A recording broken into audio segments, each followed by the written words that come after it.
ẹ̀ǹlẹ́ ń bẹ̀ ń jàre gbogbo ọmọ Èdìdì jákèjádò àgbáláyé ẹ kú ìsinmi òpin ọ̀sẹ̀. Sunday eléyìí lẹ́ti kẹ díẹ̀ ọkà sí àrà lálàálù àkùtùkù alárèjàgbá nǹkan gbé nǹkan àná bí àṣà ọ̀rẹ́ mi kan.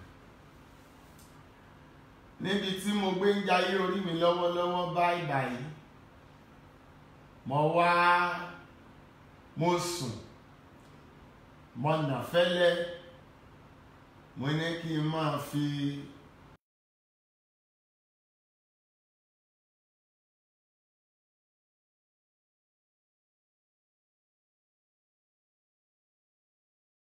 ìkan gbògà mo ní ẹ̀dẹ́ èèyàn ní sọ̀rọ̀ yàbẹ̀ ẹranko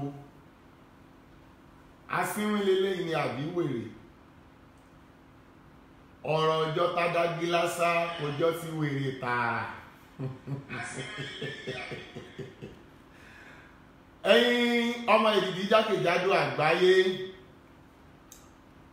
ẹ̀yin ọmọ ewé lápapọ̀ mo kí gbogbo yín kú oríire o. Tí a bá ní kó lè ọ̀sá tó sá tá a bá ní kó dàtọwọ́ ẹlẹ̀ tó bá dàtọwọ́ ẹlẹ̀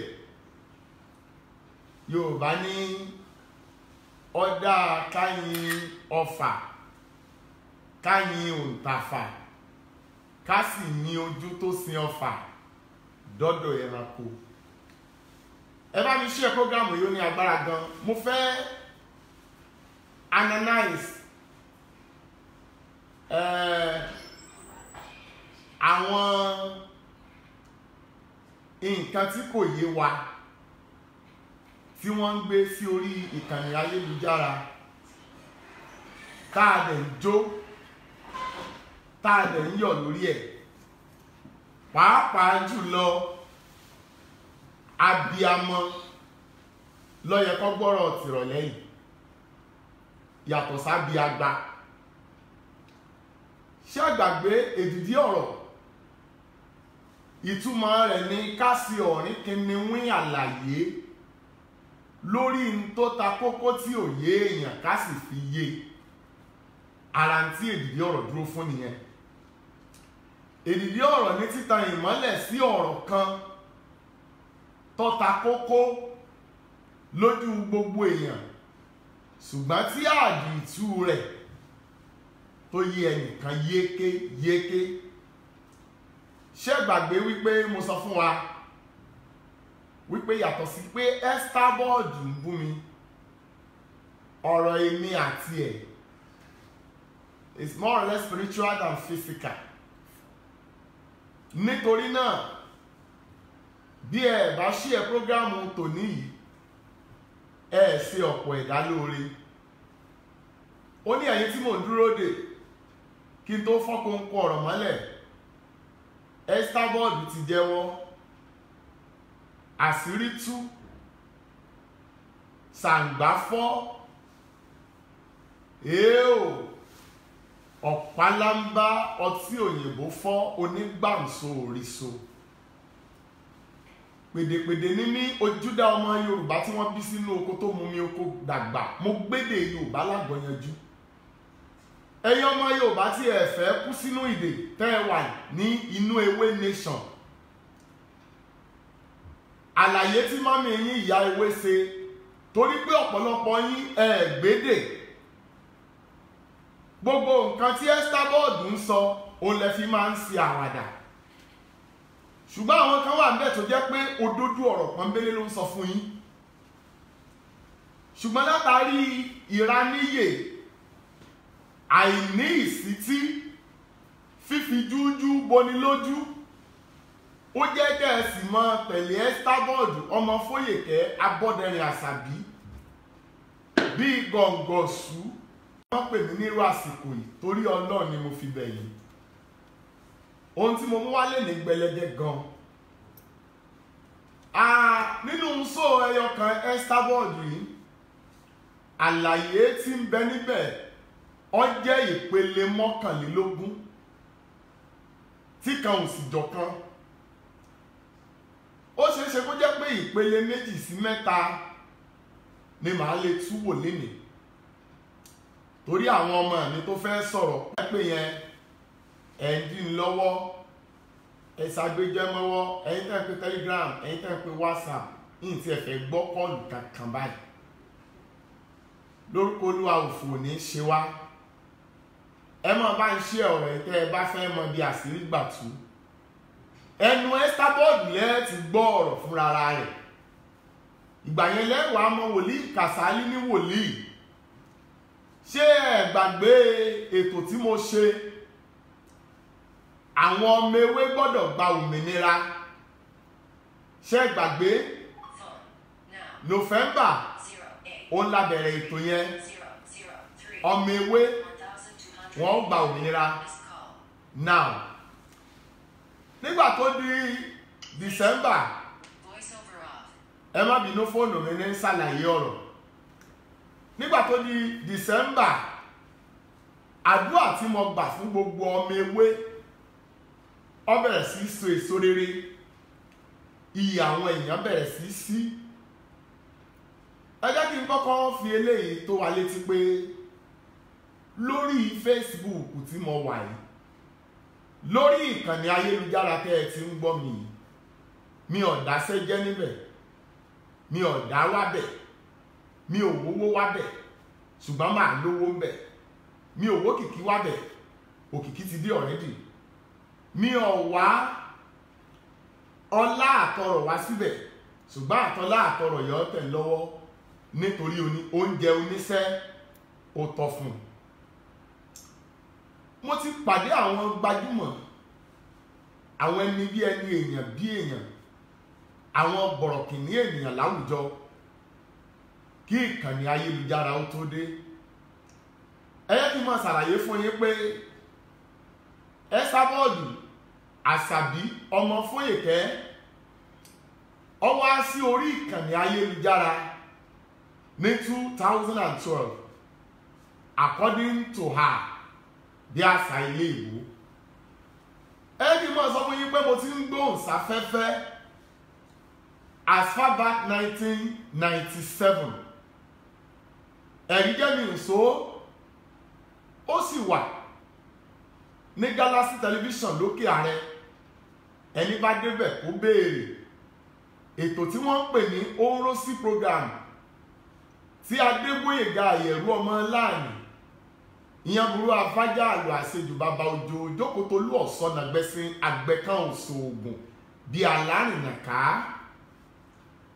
Ìyẹ̀rú Gbóyèga Làwáàní tó ti jẹ́ alága ẹgbẹ́ sọ̀rọ̀sọ̀rọ̀ fún ìpínlẹ̀ Ọ̀yọ́ rí òun ló gbé mi sáfẹ́fẹ́ nígbà náà lọ́hùn ṣáájú kó tó di pé Gbóyèga Làwáàní gbé mi sí afẹ́fẹ́ akéwì àdúgbò ni mí pèdèpèdè ni mí àwa là á máa kéwì ìyọjúràn sẹ́mi ìyọjúràn tó yẹ pé bí ọlọ́mọ òpè wá bọ́ bá ti fẹ́ sèkó mọ́ àbá wọn yọjúràn lọ́bẹ̀ afẹ́ kéwì bí wọ́n ń sòkú àgbà àyọjúràn afẹ́ kéwì oníwòlímọ̀ oní fírídọ́ọ̀mù àgàgà ewì ìgbéyàwó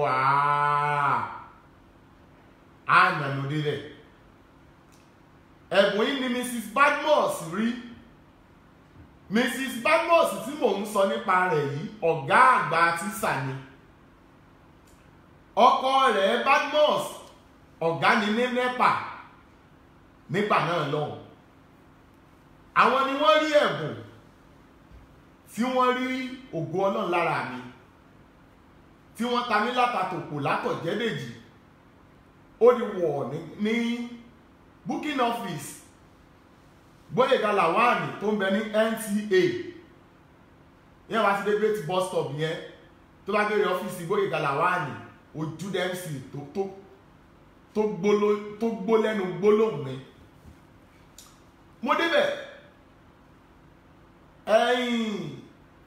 Gbóyèga Làwáàní wà níbi kan ẹ mọ àwọn kíní bí fóònù ní tákọ̀ọ̀lù nígbà yẹn nìkan DSM èdè sẹ́kítírì rẹ̀ ni mo bá wọ́n bá pè é alájẹ nìkan béèrè yín ó ta ló tọ́ ní à máa yín ò tiẹ̀ rí náà báyìí aláìlera ni bọ́ ó lóun ń kéwì ìyẹ̀rù ní ọ̀yá ẹgbẹ́ kíní ìsìlẹ̀ tí kọ́ máa kéwì òkè máa gbọ́ mo bá bẹ̀rẹ̀ ìwì lórí fóònù yẹn onígbó ìgalà wà ní ti bú sẹ́kún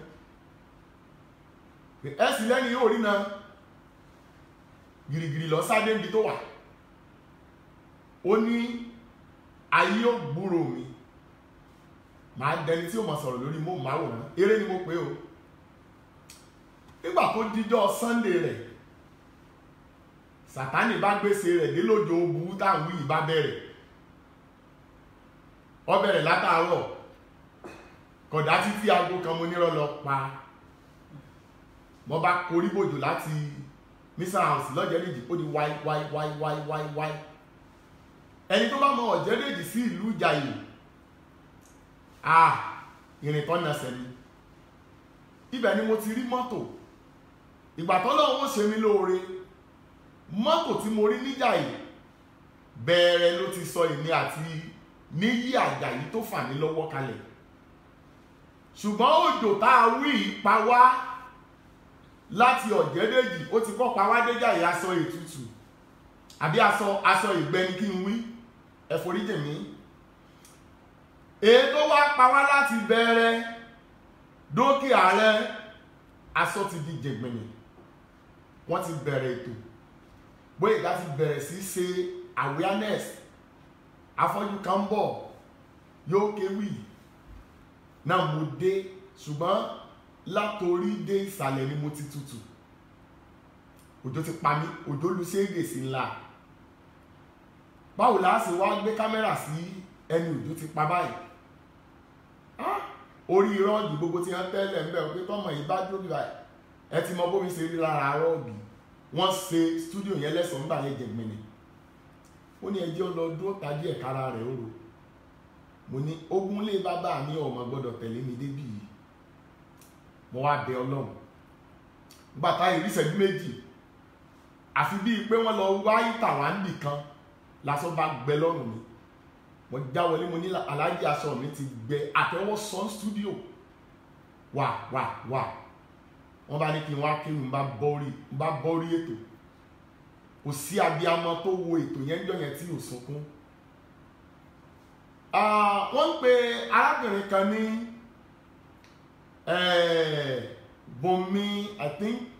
Bùnmi Adéṣẹwà bí Adésànyà ó ń lọ lórí ẹgbẹ́ àwọn hairdresser nípínlẹ̀ Ọ̀yọ́ ó ti ṣe olórí àwọn ẹgbẹ́ hairdresser nípínlẹ̀ Ọ̀yọ́ rí ọgbàjúmọ̀ ńgbà tá a wí bí ìsánẹ́ ẹlẹ́ta títí dìsín olórúkọ rere náà ni wọ́n ìyá yẹn gbogbo owó tó pa ní ṣọ́ọ̀bù gbogbo ọmọṣẹ́ bó ṣe lọ́mọṣẹ́ tó bí ogún bí ọgbọ̀n ìyá ní kán ru owó tán panjọ Sunday yẹn kán mọ̀ gbọ́n studio oríṣiríṣi nǹkan òun làwọn èèyàn bùn mí eré ni àwàdà ní pọ́ńbọ́ o ẹjẹ́ ní sùúrù àwọn onípípé ìwà aláìní fẹ́ pọ̀ hold on hello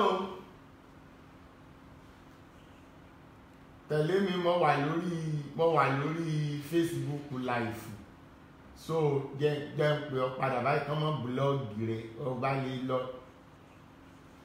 èyí ń gbàdúrà fún ọ létà ọ̀rẹ́ mi àní ọmọ jẹ́ wó búlọ́ọ̀gì ẹ ó jẹ́ pé ọ padà orí láṣà tí mo wà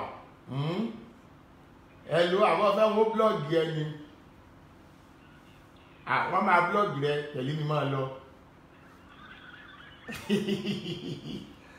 now ẹ mọ́ pè mí mọ́ bá yẹ jọ tó yọ lọ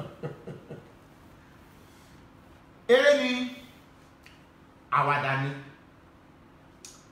oríṣiríṣi èèyàn ni wọ́n fi ìfẹ́ hàn sí mi bí Gbóyèga Lawal ṣe gbé mi sáyé nù ẹjọ́ torí Ọlọ́run admin ẹ bá ń da lọ́ọ̀fù bolẹ̀ gbogbo ẹ̀yin ọmọ èdìdí kárí ayé ẹ̀yin ọmọ ewé tí mo fẹ́ bá sọ̀rọ̀ lónìí ẹ bá ń da lọ́ọ̀fù bolẹ̀ lórí Gbóyèga Lawal ẹ bá ń da lọ́ọ̀fù bolẹ̀ onísábàbí mi nù ẹ bá mi wá nọ́mbà Gbóyèga Lawal ẹ bá ń wá sí tòsí kí n tó parí ètò yìí mo fẹ́ fi sí orí afẹ́fẹ́ kí gbogbo ẹ̀yin èèyàn tẹ́ ẹjọ́ lólùfẹ́ mi kẹ́ẹ̀kan bá ń kí kó sí ọjọ́ ẹ̀ka kí ló kọ́ mi pé mo ló ṣe ń o torí tí ò bá sí ọlá iná iṣu ọ̀bádèlùbọ́ iṣu ọ̀bádèlùbọ́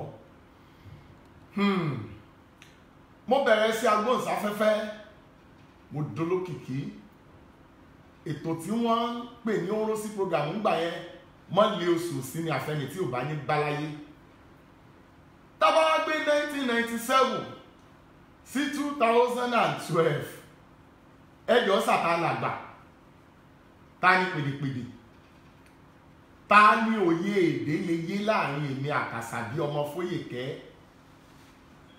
ẹ rí pé ìlàjìnà sífẹ̀ Yorùbá ní bí ìlà ọ̀bá ṣe gbé àwọn lọ gbé lálà ẹnìkan ò ní gbé lálà ó mọ̀ràn tí ìlà àbẹ́ẹ̀mọ̀ bẹ́ẹ̀ pé ilá tó ní forítì ní kì í kó ikàn tó ní forítì ní kì í wẹ̀wù ẹ̀jẹ̀ ọmọ iléèwé tó ní forítì wọn á kàwé já ọmọ ẹ̀kọ́ṣẹ́ tó bá ní forítì ọ̀dọ̀gá mo dé lónìí mo fẹ́ kí bàbá mi ọba aláyé mọ́rẹ́ gbogbo tí n bá ń fẹ́ kó máa jẹ́ mi kábíyèsí ni ọ́ ọba odù tó máa rì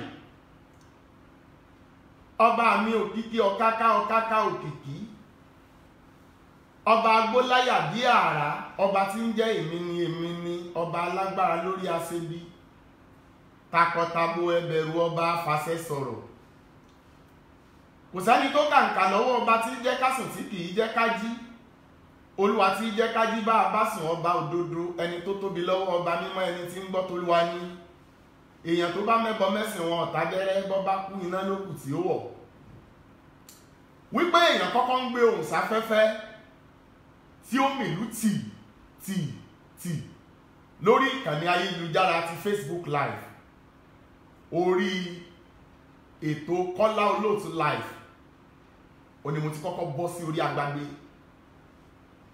mìnímì lọ́jọ́ tá a wí béèyàn bá sọ abẹ́rẹ́ lẹ̀ wá gbọ́ gbogbo ẹ̀ pa mímí wọ́n dẹ̀ pe fóònù mi láfà tí èmi àti Kọ́lá Olóòtú ṣe tán wọ́n pe nọ́mbà mi ìgbà náà 002441373 wọ́n pe ansẹ̀ tí dẹ̀ gbiná a fún àwọn kan ní ẹ̀bùn ọ̀rọ̀ a fún àwọn kan ní àgbékalẹ̀ a fún àwọn kan ní àlàyé ṣíṣe Ọlọ́run kan Kọ́lá Olóòtú dánú pìrìsẹ́ńtà bíjàmbá mẹ́fẹ̀ ká parí ẹ̀ ní àgbékalẹ̀ ní ti ọ̀rìn kìíní wọ́n àlàyé Kọ́lá Olóòtú ìbà now tí mo bá wá kó àlàyé wá lórí nǹkan kan gẹ́gẹ́ bí akéwì ó yẹ kẹ́ ẹ mọ̀ wípé tí alágbẹ̀dẹ mi bá ń lurin lójú kan oṣù ó ní tó fẹ́ gbà lọ́wọ́ orin ni how many minutes online mo fẹ́ bẹ̀rẹ̀ sí ṣàlàyé báyìí kí gbogbo ẹni tó bá létí kó gbọ́ ohun tí ẹ̀mí ń sọ fáwọn ìjọ ohun tẹ́mi ń sọ fáwọn ìjọ how many minutes lẹ́tí lò báyìí 18 minutes. now ẹ yẹ kí n dúró fún ìṣẹ́jú kan sí méjì sí ìgbọ́. Ọ̀rẹ́dì ká ṣàbíyá sáàdì tí ọ̀pọ̀ mi lọ́wọ́ tíátà nìyẹn wọ́n ti ṣe pẹ̀lú fún ọ̀pọ̀. mọ́yìn lọ́rùn ẹ máa gbọ́ sóòyẹ o ẹ gbọ́. Ọ̀rẹ́dì ká ṣàbíyá sáàdì tí ọ̀pọ̀ mi lọ́wọ́ tíátà nìyẹn wọ́n ti ṣe pẹ̀lú fún ọ̀pọ̀.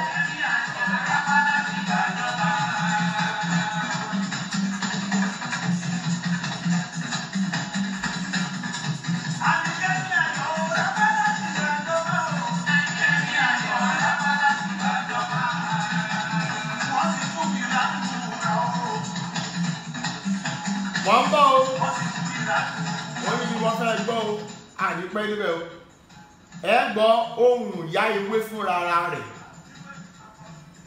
ó sọ ní gbangba pé lóòótọ́ lòun lórí àwọn ọmọ ewé ó ní ní lóòótọ́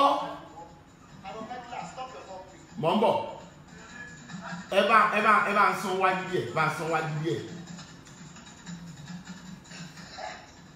ọ̀yá ó ti dábàá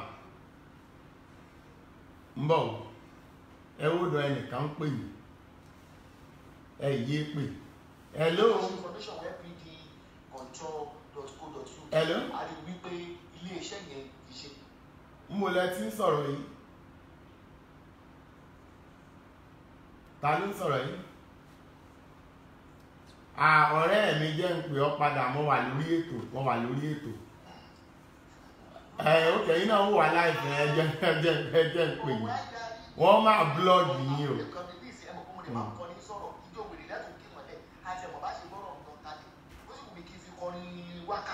Okay.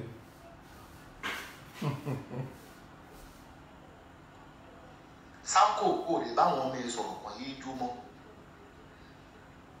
Fatuga ní if you don't respect HRM respect me kẹ the PA.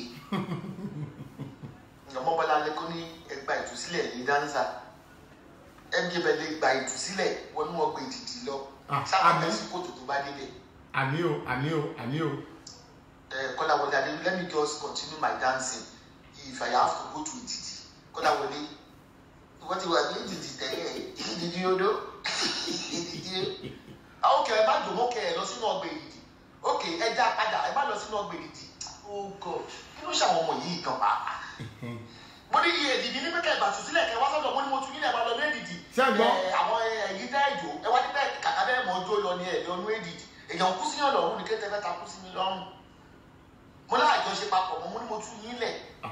Ètò ìtẹ̀ sọ lórúkọ lórí Facebook mo ti lórí yín mo ti brainwash yín mo ti hypnotize yín mo ní ẹ̀ máa lọ. Pastor Falabi tell them Pastor Falabi ní pé stop dancing. Let me start dancing before I go to Eti Forest. Okay, ẹ ní lọ sínú Eti Forest. Ẹ ní lọ sọ́dọ̀ Kasali. Ẹ ní lọ. Ẹ wá fara yín balẹ̀ báyìí. Àwa ń gbọ́. Ẹ máa gbọ́. Ṣé wàá da ká mọ lálé yín lójoojúmọ́ èèyàn mi wí? Ṣé ọmọ bọ́tà la fẹ́ pè ní ẹ̀yin ò rọ̀gẹ́dì bí àwọn ọmọ ayé? Ṣé ọmọ bọ́tà la fẹ́ pè lábẹ́ ẹ̀kọ́? Àtàgbàlagbà yín o, àti yáyé tí inú yín o, àti yọ́ngẹ́dì inú yín o. Ṣẹ́gbọ́. Bí wọ́n ní bí Awólọ́wọ̀ ṣe kéré tó lónìí kẹ̀ǹbẹ́ ṣòkòtò rẹ̀ ti ń wọ̀ lẹ́gbẹ̀ẹ́ Adélábù. Sí yìí. Ṣé ní gbogbo àwọn tó ẹ má jẹ́ káwọn tó ń dún yẹn kán distract yín pẹ̀lú ọ̀rọ̀ tí mò ń sọ. Nípa ìṣe wọn lẹ́ fi mọ̀ wọ́n. Tẹ́lẹ̀tẹ́lẹ̀ náà ọ̀gá yín nìkan gbọdọ̀ ya wèrè ká má rí ẹni tí ó gẹ̀ sọ̀pọ̀tù yẹn gbé. Àwọn yẹn wọ́n ń gbọ́ ìlú àjòjì wọ́n gbọ́ tó fi ń jó lẹ́jọ́ kó máa jó lọ. Àwọn yẹn ti lẹ́tìkẹ́. Wọ́n ti lẹ́tìkẹ́ láyé wọ́n ti lẹ́tìkẹ́ lọ́run ṣáàjẹ́ kó máa jíjó wọn lọ. Ibi kò ní ká kọ́mẹ́ǹtì wọn. Deal with it. Can't you guys hear my point? Ẹ sábọ̀ ó dẹ̀ ń jó. Deal with it ó dẹ̀ ń jó. Mi nǹkan máa ń wèrè tó gbá dìgírì dùn mí àti ti deal with it nígbà tó mọ̀ pé mi ajá sábẹ́ ẹ̀kún sábà àgá ni. Sisi mi don't mind them, let's continue our topic. Ṣé rí ọmọbìnrin tí ẹ wò ní ojú sánmọ̀ yìí mo fẹ́ kí ẹ máa gbọ́ dáadáa o ẹ gbọ́ dáadáa o. Ṣé káàkiri kó lọ sí ayélujára ọmọ olè tó ń da Facebook 419 tó lọ ń kó pásítọ̀tì oní pásítọ̀tì tó lọ ń jí wọn. À ń gbọ́. Ohun tó ń jẹ́ lọlé làwọn àgbẹ̀ǹkan yìí. Okay. Even go wà nínú oyún. But wọ́n discharge lọ hospital with a crisis. Okay. Àwọn information tó ń wọlé táyé àbárí àrídájú tó péye. Mo dẹ̀ mọ̀ pé tí má máa fi fọ́tò ìṣe ṣáàtì bí oṣù kan. Ọmọ ti ṣe. Concrete máa jáde. Ṣé kìí ṣe pé o ti gbowó ọ̀fẹ́ tẹ̀ papọ̀? Torí pé kí ni? Ó ti pa gbogbo èèyàn ní ẹkún ọ̀tọ̀ ní kó jẹ́ blogger ọ̀tọ̀ ní kó jólè difference ló lè ní òfẹ́. Ọmọ ń tẹkí ní Ìlọrun tí èsì pé owó lọ ń gbà tí wọ́n ti sanwó sẹ́ fún ọmọ ìbáyìí. Anyway, ẹ máa gbọ́ mi o. Ó ní fọ́tò kan wà tó ń fẹ́ fi. Ẹ máa lo credit card.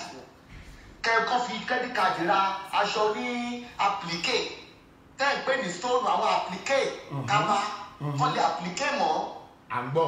kẹ́rẹ́ lọ kọ́ lọ fi káàdì ra wọn lóyìnbó kan ta aṣọ lórí wẹ́bsáìtì wọn ní lpdcontrol.co.uk ni wọ́n pè mí ìmọ̀ òyìnbó tó ní iléeṣẹ́ yẹn bóyá China ló ní bóyá Korea ni ó ní tabadé bí wẹ́bsáìtì yẹn àplikẹ́ wọn fi ṣe gbogbo wọn lé àplikẹ́ yẹn wọn jẹ mọ́ bí aṣọ eégún báyìí wọ́n lẹ̀ mọ́ bí aṣọ wọn dàbí layers àlùbọ́sà wọ́n ní gbogbo àwọn tó lo credit card wọ́n pè wá sí iléeṣẹ́ wa ìròyìn kan wà létí wípé gẹ́gẹ́ bí adájọ́ gbogbo credit card àwọn èèyàn tó fẹ́ náwó ní Christmas wọn ò rówó nínú àkáǹtì wọn gbogbo ló wà broke wọn wà broken tó yẹ pé gbogbo ike wọn tó tẹ bá bẹ́ẹ̀ sọ bá ti ra aṣọ 80 pound báyìí tí 500 bá wà lákàǹtì yín everybody ló wà disappointed ní Christmas yìí wọ́n nígbà tó ń lọ ọ̀dà aṣọ ní iléeṣẹ́ àwọn Taiwan kan àǹtá láti mọ ẹni tó ní wẹ́bsáìtì yẹn mi ò mọ̀ bóyá yìí náà ti rajà ní bẹ́ẹ̀rì wọ́n pe wẹ́bsáìtì yẹn kọ́ fún wa lórí ìròyìn tó kan esabod.com as a news blogger ṣe mọ̀ viral blogger wọ́n máa ń gbé irú àwọn iṣẹ́ báyìí wọ́n máa ń gbé fún wa gẹ́gẹ́ bẹ́ẹ̀ ṣe mọ̀ wípé bí àwọn ọmọ ewé kan tó bá ṣe àṣemọ́ṣe mo máa expose wọn nítorí gbogbo. máa gbọ́ tí ẹ̀ kọ́kọ́ dúró bẹ́ẹ̀ náà ó ní ó fẹ́ fi fọ́tò kan hàn wá kán máa fọ́n káàkiri ìgbà tó o bá máa fi fọ́n fọ́tò yẹn káàkiri tí ò bá jẹ́ ẹni tó ní fọ́tò yẹn lẹ fọ́n fọ́tò ẹ̀ káàkiri ẹ padà mú òríjínà fọ́tò ẹni yẹn ìbéèrè mi tí mo fẹ́ kí ẹ kábọ̀dù ọ̀dáhùn tó jẹ́ ìbéèrè àkọ́kọ́ ni pé ẹni tó wá lo fọ́tò tiẹ̀ tó jẹ́ àsìmú yẹn kí ló fi máa dá repetition rẹ̀ tó o ti bàjẹ́ lórí pọ́ìntì pé òun wá lọ́líwú làwọn àní tó ti sìn ọ́ tó ti ṣe gbogbo nǹkan tó dáa fún ọ láyé lórí pé òun wá fọ́tò tó ń fi ba tiẹ̀ jẹ́ kiri o tó ti ń ba tẹlòmíì jẹ́ báyìí ṣé wọ̀ yìí lọ́la báyìí ṣáàdì amọ̀ ni ẹ bá mi bí Esabod Àṣàbí ọmọ Foyeke léèrè pé fọ́tò tó ní ká máa pín kiri yẹn tó bá wá mọ̀ pé ẹni yẹn kì í torí òun gan ò lè fìdí ẹ̀ múlẹ̀ pé fọ́tò Lọ́lí Làwàn òun ni fọ́tò yẹn tó bá wá mọ̀ pé fọ́tò yẹn ọ̀jẹ́ ti Lọ́lí Làwàn ẹni tó fẹ́ rú obìnrin tó ń gbé fọ́tò rẹ̀ kiri yẹn sílé kí ni kó ṣe sí ọ̀rọ̀ ìgbéyàwó rẹ̀ kí ni kó ti sẹ́nu ṣàlàyé fún àwọn fámìlì rẹ̀ ìwọ́sàwọ̀ àyà bàṣẹ̀jẹ́ túbitúran ọ̀bàlàǹká àtòkò wa balẹ̀ jẹ́ ọ̀ǹdàgbéyàwó rú ọ̀ǹbayé aláyé jẹ́ ọ̀jálé onílé bó tiẹ̀ mọ́lẹ̀ Esabod àgbà kan tó kó sí garawa Esabod Àṣàbí kí ló dé tó ń bayé jẹ́ èmi nù ẹ̀yin tí ẹ bá wo ṣó yìí torí ṣe mọ̀ pé ṣó àṣìwèrè ni ọgbọ́n tó wà bẹ́ẹ̀ mo fẹ́ kakọ́ a lè gbọ́ gbogbo ẹ̀ tán ó ti gùn jù ṣe àwọn kó rè gbé ni kò ní sẹ́ èèó now nínú ṣó yìí ló ti sọ pé òun tú gbogbo àwọn ọmọ ewé sílẹ̀ nítorí pé òun ti lo orí wọn òun sì ti lò tán ní January òun fẹ́ kó àwọn orí tuntun míì wọlé nítorí náà kí àwọn ọmọ ewé tó ń ti lo orí wọn tán yìí. ohun gangan nìyẹn ó lóyún lọ́wọ́lọ́wọ́. ẹ fẹ́ play àbẹ́ ẹ fẹ́ èwo lẹ fẹ́ sí mbẹ̀.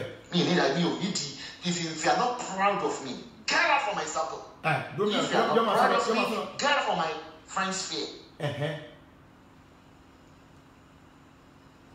Then easy mi ò ṣe kí fító wá ń kọ happy birthday sí ọ̀dọ̀ ọ̀pọ̀lọpọ̀ nínú yín ẹ mọ̀ pé ọ̀tá pọ̀ ju ẹni mi lọ jẹ̀pẹ́ Esabod ní àjítọ́náwó fún gbogbo èèyàn lórí Facebook ní ìsìn. irọ́ lọ pa irọ́ ni. ọmọdé kan wọ́n lọ pé bàbá ìyá àjẹ́ kan ló ń tẹ̀lé o ìkọ̀kọ̀ mo ṣe máa wá sórí Facebook gbogbo ẹ̀jẹ̀ ìṣèbàdé mú oṣù yìí o so I'm trying to protect your identity.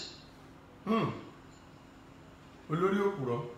My own sister always do it. I told her àwọn tó bá ní nǹkan ṣọlá àwọn alábòsí ló máa ń ṣe wọn ò fẹ́ kán rí àwọn ọmọ pẹ̀lú yín but adẹ́tẹ̀ ni wọ́n jẹ́ lára ọ̀rẹ́ yìí ó yẹ kẹ́ gbá wọn dàbí kẹ́ yọ wọn lẹ́sẹ̀ ilé má ti wọ́n ní bọ̀ wọ́n sá fún blọ́gà ẹ̀yìn tó rán mọ̀ fún òwe ìṣèyàn. nǹkan ẹ̀yẹ yín ni ọjọ́ ní kún ọjọ́ kan ni ọ̀rẹ́ kí là ń pè lórí òkè láyé bàtà kọ́kọ́ bẹ̀rẹ̀ Facebook wọ́n ní ọ̀rẹ́ tó mọ̀ Facebook wá pé do you know this face bàbá tó bẹ̀rẹ̀ tí wọ́n di tajà tẹ̀wọ́n nìyẹn then bí ìgbé wọ́n tó ní pé kí tó request you are proud of me you want to be in my circle. So you shouldn't be hiding yourself. Ìgbà kan mo máa ń fi àwọn iye ọ̀rẹ́ tí máa ń fi orí ìtàmù public mo fi sí. ó ti dé abẹ́rẹ́ ìwèrè yẹn kò tí ì gbá gbogbo bíi eléyìí. Now ẹ̀yin ọmọ ewé tí ẹ bá ní etí tán fi ń gbọ́rọ̀ ó ní òun ti lórí ẹ̀yìn kan òun ti sọ sódò ẹnu ẹ̀ ló fi sọ bẹ́ẹ̀ o. Mo dẹ̀ sọ fún yín jọ́ sí ẹni tèmi pọ̀ wípé Estabod ń fi ìràwọ̀ àwọn ọmọ ewé ó fi ń tewétegbò ó fi ń kún àlàáfíà àti àsìkí tiẹ̀. Mo ní kọ́mọ ewé ọgbòmìnira tí wọ́n wá ń gbà lọ báyìí àbí wọn gbà ìyẹn nìkan kọ́ o. Ìbéèrè ní kejì fún Estabod ìbéèrè àkọ́kọ́ ni pé ẹni tó ń lo fọ́tò rẹ̀ tó ṣeéṣe kọ́mọ̀jẹ́ lọ lílà wà according to your statement tó wá wá lọ jẹ́ pé ìyàwó ẹnìkan ni bó o ló fẹ́ kọ́kọ́ ó ṣe wo ìyàwó ojú wo ló fẹ́ kí ìyàwó fi wọkọ irú iṣẹ́ òwèrè wo nìyẹn ṣé bójú dá blọ́gà ló pera rẹ̀ kí ló dé tó ò fara balẹ̀ kí ní ń jó ọ lára láti bá ti lọ́lílà wà àlìjẹ́ tó bẹ́ẹ̀ tí information yẹn ṣe ń láti jẹ́ kọ́ ọkàn mọ́ sí àfìmọ́ fọ́tò sábẹ́rẹ́ wèrè rẹ tó gbà pé náà ló ṣe ọba yẹn sà ìyẹn nìkan kọ́. Èkejì tó dàbí rẹ̀ ó ní àwọn ọmọ ewé wọ́n máa ń rí ẹ lójú oorun ó ní kò sí ẹni tó rí ọ lójú oorun ẹni tó bá ti rí ọ lójú oorun nínú wọn olóòtí lórí ẹ̀ nínú sóòtí à ń play lọ́wọ́ iná ló wà. Ẹ wá gbọ́ mi sà ẹni tí wọ́n bá lórí rẹ̀ báwo ni ṣe é rí ẹ jẹ́ n ṣàlàyé ẹ̀ fún yín. Iṣẹ́ rẹ̀ ò ní lọ déédéé yọ ọmọ mámùbọ ọkọ tó bá ṣe iṣẹ́ wọn ní jí ó jèrè àpatúká yóò sì pọ̀ àlákàlà ò ní jí ọ gbádùn oríṣiríṣi nǹkan burúkú làlúrí ayé ni yóò máa jáde gbogbo iṣẹ́ àìsìkí tó yẹ kó mú owó wọlé fún ọ̀dọ̀ ẹni tó lórí rẹ̀ ní ó máa lọ. That means gbogbo ẹ̀yin tí ẹ ti ra ewé ẹ̀yin tẹ́ ẹ nílẹ̀kẹ̀ ọlà ńlé ẹ gbóhùn alóore ẹ kó lẹ̀kẹ̀ ọlà dànù olórí yín ti sọ pé òun fi ń lórí yín ni ẹ mọ̀ kú sínú ìgbèkùn Estabod ẹ̀yin náà lọ́jọ́ ọ̀la tó dáa gbogbo yín ẹ gbára yín kúrò lọ́wọ́ aṣiwèrè ẹranko Gòláyátì adágúnlásá àṣàṣàmọ̀sí ènìyàn. Ẹ gbógun ti ìjọba wèrè yìí nítorí pé bí ènìyàn bá sọ irú ọ̀rọ̀ tí Estabod Àṣàbí ọmọ Fóyèkẹ́ sọ yìí ó fi hàn pé Olúwa ti tú àwọn rẹ̀ sílẹ̀ láti gba ọ̀pọ̀lọpọ̀ tó ti fi sínú ìdè sílẹ̀ kúrò nínú ìgbèkùn èṣù kí lẹ tún dúró ṣe ẹ̀yin ọmọ ewé èyí tó bá jẹ́ mùsùlùmí nù yín ẹ gba mọ́sálásí lọ wọ́n wẹ̀yìn ń wó ká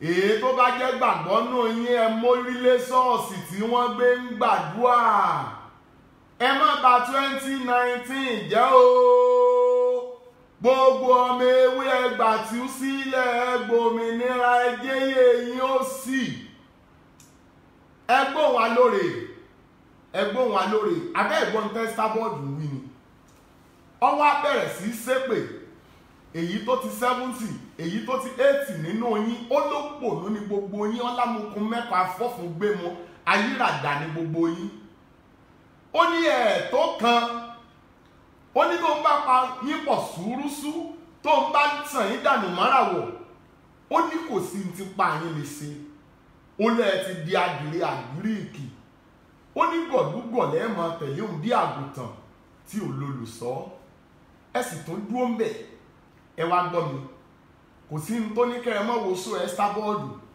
kẹ́ ẹ fi máa múnú ara yín dùn kẹ́ ẹ máa dára yín lára yá ìyẹn ò tí ì sọ ìdọ̀mọ ewé ni ẹ mọ́ rà mọ́ ẹ̀bùn Estabod lówó lẹ̀kẹ́ ọ̀là tẹ́ ẹ ti san tẹ́lẹ̀tẹ́lẹ̀ bẹ́ẹ̀ bá ní iṣẹ́ burúkú tọmọ Fóyèkẹ́ ti pò pọ̀ nílé ẹ kó dáàtà èèó bí alábàáhùn bá lóògùn tí í jẹ́ nílé ṣe ló yẹ kó fi wòran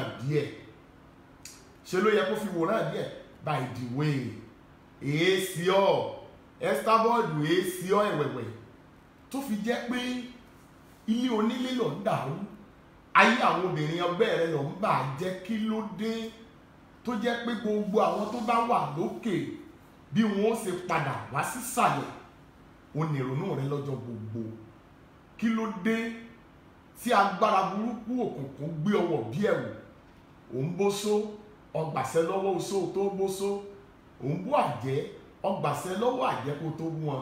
Mo ti sọ fún yín lórí prógrámù yìí ìbéèrè mẹ́ta ní béèrè lọ́wọ́ Estabod Àṣàbí ọmọ Fóyèkẹ́ àní fọ́tò àkọ́kọ́ tó ní kí wọ́n dà á tàn torí òun gangan ó sọ pé ó ṣeéṣe kọ́mọ̀jọ̀ ti lọ́lí làwà tí ò bá wá jẹ́ ti lọ́lí làwà ní tó bá jẹ́ tọmọ ẹlòmíì wọ́n bá jẹ́ serú èyí sí wọ ọ̀bájẹ́ gbà.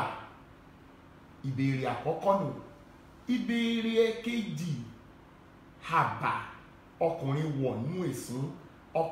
wọ̀nú èsún bójú ò bá tiẹ̀ tẹ̀sùn ó yẹ kára ohun ọ̀ ẹ gbọ́ mi o nígbàtí Estabod Àṣàbí ọmọ Fóyèkẹ́ Abọ́dẹrìn tó wá sọ pé o tún fẹ́ rìkúrútù àwọn míì láti gbà wọ́n padà sínú ewé nation láti máa lórí wọn jọ̀ọ́ torí Ọlọ́run àwọn tí ó bí àwọn ọmọ tó fẹ́ gbà yẹn kí ni kó jẹ́ ìpín àwọn mọ̀lẹ́bí wọn àwọn tó fẹ́ wọn láya kí ni kó jẹ́ ìpín àwọn ọkọ wọn àwọn tó fẹ́ wọn lọ́kọ kí ni kó jẹ́ ìpín àwọn aya wọn. Ṣé tó o bá tí ì lórí èèyàn o lè dáyé gbé kí ló dé o tó jẹ́ pé ìpàkó nípa àkọ́là rí ẹni ẹlẹ́ni ìní rí tẹni gbogbo àwọn ọmọ tó bí àwọn ewé ìlẹ̀kẹ̀ ọlà oríṣiríṣi kí ló dé tí ò wúlò fọmọ bíbí inú rẹ àní àwọn lóògùn sẹ́ẹ̀ kí ló dé tí ò lè wòrán díẹ̀. Ẹ gbọ́ mi o ẹ tún mi gbọ́ dáadáa tí Estabod Àṣàbí ọmọ Fóyèkẹ́ tó bá sọ pé òun tú gbogbo ọmọ ewé sílẹ̀ òun tún fẹ́ recruit àwọn míì lọ́dún tuntun ẹ béèrè lọ́wọ́ ìyá ìwé pé ọdún mélòó ni wọ́n ní kó máa renew agbára burúkú tí ń lò tí fi ń lórí olórí èéṣe tó fi pọn dandan bẹ́ẹ̀ láti fi àyànmọ́ àwọn kan sára nìdín a jẹ́ pé pàtí 1 lẹ́gbọ́ nínú ṣó ẹyọ kan ṣoṣo páàtì tí ń bẹ́ẹ̀ kìí ṣe ẹyọ kan kìí ṣe méjì kìí ṣe mẹ́ta kìí ṣe mẹ́wàá máa tú ètò ẹyọ kan ṣoṣo yìí palẹ̀ yẹ́bẹ́yẹ́bẹ́ mo dẹ̀ ti sọ fún yín pé màá mọ̀ analyze èèbò ìmọ̀ ṣe ọ̀rìn kìnìún àlàyé. mo fi sí gbogbo ìgbà wo ayé ìfẹ́ wà lára ọ̀rẹ́ mi. ọ̀rẹ́ is not my force. ẹja gbọ́rọ̀ wèrè díẹ̀. just a privilege it's not my force. even gan tẹ́ bá wo gbogbo àwọn Facebook tí mo ti ṣí tipẹ́ á kìlẹ̀ rí pé ọ̀rẹ́ ń wọ 1000 bẹ́ẹ̀ eléyìí tó pé mo ṣe ṣáàtì lórí ẹ̀ ni this new year ní ìsìn mo tún máa wọ because there is no point of you adding me tó bá ṣe máa yọ gbogbo èèyàn kúrò bẹ́ẹ̀ àwọn admin nìkan ló máa wà bẹ́ẹ̀ because there is no point of you adding me because ṣáàtì mi wà on public gbogbo post mi all my whole life is on public why do you fẹ́ jókòó ẹ kàn jókòó wèrè kalẹ̀ bẹ́ẹ̀ ni kò sí kankan tẹ́ ẹ ṣe and you expect me to do the same to you what of me that I just serve you so many topics. ìbí fún yín níṣẹ́ ṣe now.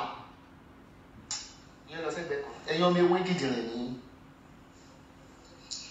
tí n bá bẹ̀rẹ̀ sí dí ebi ò ní pé yìí ní kọ̀ọ̀kan kó ní kálukú ni wọ́n máa lọ lé ìyá yín níbi tá a bá dé ibi tí mo di orí yín sí àtàlẹ́ àná ni mo ti tú yín lẹ̀ o. ṣé ń gbọ́ ẹ̀yin ọmọ ewé wọ́n ní wọ́n ti tú yín lẹ̀ látàlí àná ẹ̀sìn tó dúró. wọn bí wọn kì í jẹ́ ti bàbá tọmọ kó mọ́ làálàá o. ẹ ti slow jù. bẹ́ẹ̀ bá slow ní ẹrù gbogbo àti ayé àti ewé wà nínú bátù ewu táwọn. ó tiẹ̀ ti dá a bá náà. àwọn kan mọ̀ yìí pé bí bọ́ọ̀tà la fẹ́ pè yín ni bí bíbí òde kọ́ yín nílànà bọ́ọ̀dé gé. farabalẹ̀ mọ̀ ń gbọ́. ó mà ṣe o ọmọ yìí ti gbowó lọ́wọ́ Esabod ó ti gbowó ó lóun ọ̀kọ́ yín nílànà born again.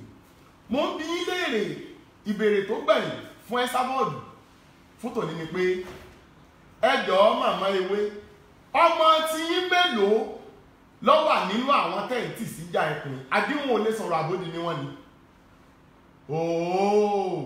ọmọ ọlọ́mọ lẹ̀ ń fipá jí ọmọ ọlọ́mọ lẹ̀ ránṣẹ́ dé tòrótòró. mo ti wá sí àwọn ọmọ tí mo mú lọ́wọ́ lẹ̀ báyìí. ẹ wá gbọ́ sà blood everything that is bloodable.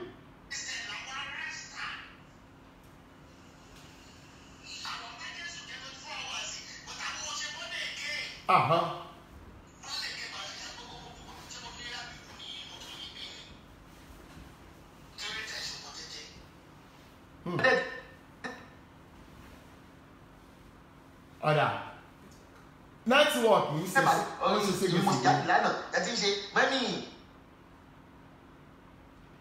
mo ń bọ̀ torí ẹ̀yin àdìní yìí gan ẹ̀yìn lọ. When are you coming out? Emma, I disappoint you when they get the phone dollar Sunday. Until at your group, Banijo. Yaninjo, Ajayoke. So, gbogbo yẹn máa lọ ní fádà yìí mo ti lórí yín mo ti ló ti máa lò mo ti tú orí yín lẹ̀ ẹgbà ìtúsílẹ̀ gbogbo èèyàn mi ewé ẹ fi mí lẹ̀ ẹ̀yìn mi nù. ó lóun ti lo lókè lọ́wọ́ ẹ̀yìn mi nù. ọyá tẹpa báyìí ó lóun ti lórí yín ẹ̀yin ọmọ ewé òun ti lóun tóun fẹ́ lò lára yín tí ẹ sì tún bẹ̀rẹ̀ èrèpè yẹn ní 2019 Esabod lóun ti lóun tóun fẹ́ lò lára yín tán láwọn míì lòun fẹ́ gbà wọlé ẹ sì tún dúró síbẹ̀ ẹ̀ẹ́dẹ̀ronú ọjọ́ ọ̀la ẹ̀ẹ́dẹ̀ronú òkúnlé abiyamọ ó lóun ti tú yín lẹ̀ ẹ sì tún nílẹ̀kẹ̀ wèrè lé ẹ sì tún léwé èbú nílé ẹkẹwé yìí kó de ẹ̀ ń ba yí ara yín jẹ́ ó lẹ́ni tó ń bá yọjú sí lójú àlánú yín ọlọ́kànjọ̀gbọ̀n dẹ́bọrúbi màá fẹ́ lójú màá gbọ̀n yẹ́bẹ́yẹ́bẹ́ màá padà sí àwọn gbogbo show tí Esabod ti ṣe màá tú gbogbo ẹ̀ lọ́rin kìíní wí àlàyé àwọn speaker tí wọn ò bọ́ síta rí ẹ máa gbọ́ àwọn gíláńgọ gẹ̀ẹ́sì èbó ẹ gbára yín lẹ́yìn ọkùnrin ẹ gbára yín lẹ́yìn obìnrin ẹ gbára yín lẹ́yìn wòlíì ẹ gbára yín lẹ́yìn pásítọ̀ ẹ má jẹ́ kí ẹranko tó dáwọ́ èèyàn bọ́ra Dublin Island yìí ẹ má yí ọba 2019 jẹ́ fún ẹnikẹ́ni ẹ̀rí nǹkan ọpọ́n ọmọ tiẹ̀ léwé ọ̀nbọ́ ọmọ ọlọ́mọ lásán sí òwò nígboro ayé àtijọ́ kẹsẹ̀ kan náà bọ́ ṣòkòtò àní kí n tó fi tí jẹ́ wòlíì hàn ọ́ mo fẹ́ fi ọ́ ṣòwò díẹ̀ lágbára Ọlọ́run lágbára Olódùmarè ó ti kọ lẹ́tà béèrè ọ̀rọ̀ lọ́wọ́ Dọlápọ̀ ọ̀rẹ́ Dọlápọ̀ ó ti sùn ó ti kàgírí àwọn tó yẹ ọ gbọ́ gbogbo wọn ti gbọ́ ó ti gba àṣẹ gbòǹtẹ̀ ọmọ ń fẹ́ bọ́ tajagun ọ̀rọ̀ fẹ́ bọ́ òde ó ti fún Dọlápọ̀ lóògùdùngbẹ̀ ọ fẹ́ fún ọ lébo tòró ẹyọ méjìdí yọ lẹ́tìkẹ́ yóò kà sí àrà bí ijó àtiró dọ́kàsí ń bọ̀ ń ta lálẹ́ yìí ọ̀rẹ́ Dọlápọ̀ ò bọ́ tàbí ìwé èyí rí tọ́ba bóde tán iye ìwé òtútù ọmọ mú nínú ooru ni ipa yíta ò ní ká ní Dublin Island ẹ̀yà abámọ̀mọ́ wá nǹkan ṣe sí o nítorí pé bí ambulance ọba dúró nítòsí ilé Esabod lálẹ́ yìí tí ọba ní gbọ́rọ̀ mọ́ talẹ́ yìí ọsibítù nìyá ewé máa land ọ̀rẹ́ Dọlápọ̀ ń bọ̀ lákọ lábo bí ìlú àgẹ̀rẹ̀ dọ́kàsì ń bẹ̀ ọmọ tọ́kájú ẹ̀ ọmọ tó yanjú ẹ̀ àtòfiṣẹ́ ogun rán ẹkùn ìyá oyin Kásọ́lá ọ̀kan ṣoṣo bíi mẹ́ẹ̀ẹ́dọ́gbọ̀n ẹni wọ́n ń kọminú rẹ̀ tí ò kọminú wọn ìyá láyà wọn lọ́yìn làwọn nìpínlẹ̀ ti ẹ̀jà rí máa gbé wọn ni máa gbé wọn sáré ìyá ni wọ́n mọ̀ wò wọn lẹ́yẹ rírọ́ ni wọ́n pa fọ́tò tiẹ̀ kọ́ ni wọ́n mú yẹ o torí ìmúmúná tó bá ní kán mú ni wọ́n mú o èyí tó bá ní kán mọ̀ mú ẹnìkan yìí mú bá a láàmú ní lórí ọ̀rọ̀ lórí làwọn àní ní ọ̀la láàmú ẹ gbà bẹ́ẹ̀ bó ṣe máa jẹ́ nìyẹn ẹ̀yin ọ̀rẹ́ ìdíbi ẹ̀kọ́ ọmọ ìgbà gbogbo ìnáwó ní tánwó yín ẹ ṣe púpọ̀ àdúpẹ́ sà àdúpẹ́ mà ẹ̀yin ọmọ ewé ẹ̀kú ònà ògbèkùn mọ́mí yín ti sí yín lẹ̀ o èèwò ìwọ̀nba àsìkò tó kù tọ́ ẹ fẹ́ fi sayẹra nídìí ẹ má jà tó gbọ̀n mọ́ 2019 tó rán fẹ́ recruit àwọn àtọ̀tọ̀ sẹ́ẹ̀dẹ̀ rí pàtí ń wọlé ó dàbọ̀. Thank you, Oloma Edidi, for joining us as well. Thank you, all of you, our supporters. God bless you. May the good Lord that we're serving, may He continue to uphold all of us. I've been pushed against the wall. I've respected this crazy woman enough. I refused to get involved in all this nonsense because I had my head screwed on tight. I kept quiet because of my children. I kept quiet because of my family. I kept quiet because of all those who depend on me and because I have a vision for my life. But I've realized that people like you are the people I have to step over to get to where I'm going. So watch out, Esabod. I'm coming after you. See you soon. There'll be an hour notice when I decide to come out. Blog all the things you want to blog. Write all the shit you want to write. I actually don't give a rat ass anymore. I've kept quiet long enough. You don't have a clue on what is going on. And you've been running your mouth. I will not give your errand boy an ounce of attention. He's too little. He's beneath me. I will not respond to him. I don't talk to idiots. I refuse to associate myself with an imbecile who has no common sense and is constituting a nuisance on Facebook. For those of you writing your negative comment, please bring it on. Bring it on. When you push a dog to the wall, it's just going to turn right out and it's going to bite you. So I'm coming out. You don't step on my toe anymore. I'm tired of keeping quiet. I have a voice. I am created to serve people. I am a leader as well in my own experience, in my own way. I wasn't stupid enough to have gotten into this stupid Facebook fracas in the first place. But since you refuse to back off me, who made you judge over my life? Who the hell are you to tell me what to do with my life? How dare you, Esabod, that you will come out and turn to me and call me names? I respected you enough, and I'm not having it back. I'm not laying down. I have a voice, and you are going to hear it. I'm done with you. As for not speaking Yoruba, all of you are crazy. I speak Yoruba, I speak Hausa, and I speak Igbo as well. I am a true Nigerian-born citizen. I went to the best of schools. So therefore, come, bring it on, Esabod. Blog all the things you want to blog. You are the only one that will regret it. I'm done. I'm coming back to tell you my discussion with Baba Edizi's ex-wife. You people sit there and you talk rubbish. You sit there and you judge. All of you making comments. I'm there. I watch. I listen. Monica Mori, whoever the fuck you think you are, don't come on this platform and talk rubbish. We are done. I'm done with being bullied. You stepped on my toes. Soji has stepped on my toes. I'm not going to give you attention, Soji, but I will go after your mother that sent you out to destroy people. I will not be destroyed. I'm standing, and if God is for me, who can be against me? So watch out for me. I'm coming out. I'm not an idiot. I didn't get to where I got to because I was being an idiot. You have written the most disgraceful, the most disgusting thing about me. How about saying that you have a lot of shit about me? What are you talking about? I'm over 40. You can only link me to 2 men. I'm doing so well in my life, you know. You guys don't have a clue. The sacrifices I have made, the things I have done. I'm on a call. I've been called and I will answer. And no man, no woman born, no man born on this earth will stop me from doing the things that I need to do. So you're talking rubbish about things you don't know about. And it's time I come on and give you a reply. I ain't keeping quiet anymore. I've spoken to the elders. I've spoken to the people concerned. And I have their backing. So watch out for me, Esabod. You are going to be disgraced totally. For the people that you have made cry. For the people that you have disgraced, all of you irritant on Facebook, talking rubbish that you don't know about because I kept quiet. Which one of you can do what I'm doing? And you sit there and judge me. How dare you? How dare you? How dare you? How dare you?